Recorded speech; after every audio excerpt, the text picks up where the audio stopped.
Hello mga boss, magandang araw sa atin lahat mga boss.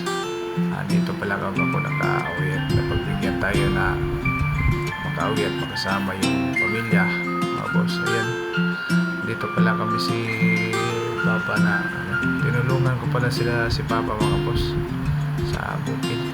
Maaga sila nagpunta at yung karating na ako dun mga boss, malaki na yung nila, nalinis. Ayan o mga boss, tinanggalan ko na lang siya ng mga damo na naputol nila dun sa may bandang pinyahan mga boss, kasi medyo malnaris na yata yung mga tanim namin dyan na pinya mga boss, kaya tinanggalan na lang namin para yung sikat ng araw is direkta talaga makatama sa kanila mga boss. Sana ito yung dahilan na magiging mataba sila mga boss, kasi yung iba dyan namumunga na dahil sa sukal na at kugon yung kalaban nila dyan, tsaka tawag sa amin yung bugang, kaya nasisira yung mga bunga nila mga boss. Sana magtuloy-tuloy ito, tsaka yung pagkalinis namin dyan ay hindi kaagad masukal, kasi bibihira lang tayo makauwi, at tsaka si Papa bibihira lang din mga boss makapunta dyan sa taas, kasi nasa malayo, nasa bukid talaga yan mga boss. Ngayon salamat tayo sa panahon na nagkikisama rin. Ayun, yun pala mga boss, yun mga kasama namin dyan, kamag-anak namin yan, bali sinusulan lang sila ni Papa para makatulong upang mapabilis yung trabaho mga boss, kasi medyo may edad na rin yung Papa ko, kaya kailangan natin tulungan yung mga magulang natin mga boss, para kahit paano mabigyan natin sila ng kaginawaan minsan din, dahil doon sa bukid talaga mahirap talaga mga boss yan. Dahil mainit mga boss, tago-tago muna tayo, kaya start na naman yan.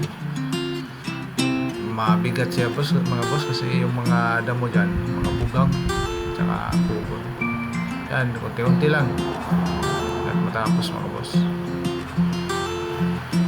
Maliit lang na trabaho, pero kung tutusin maganda rin to, kasi upang mapawisan din tayo mga boss.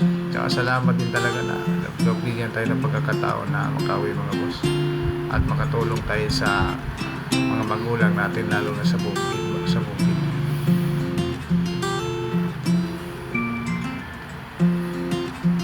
Yung kapatid ko pala mga boss dyan, siya pala yung naghanda ng pagkain namin dyan, kasi kami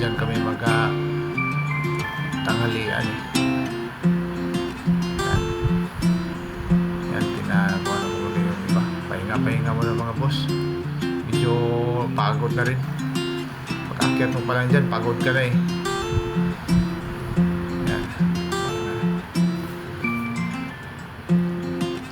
Kausap ko muna rin sila mga tao dyan, mga kasama ko. At yun mga boss, yan, nagtawag na yung kapatid ko, kain na pala kami. Makain kami dito, nagluto siya ng inihaw na karning baboy, tuyo, tsaka may dala din kaming gulay, sobra namin kagabi, ininit na lang namin yan mga boss. So simpleng pagkain na namin yan mga boss, dyan kami. Tsaka yun pala yung pinatayo ng Papa ko mga boss, na yung namin pinatayo na lutuan ng kupra yan. Masaya dyan mga boss, maganda yung namin dyan, samahan, kwentuhan, kainan.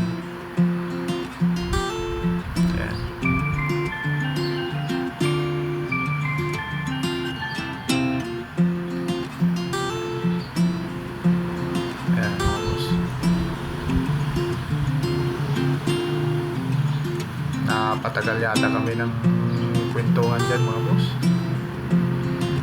payatang napadami yung kwento nila ni Papa dyan.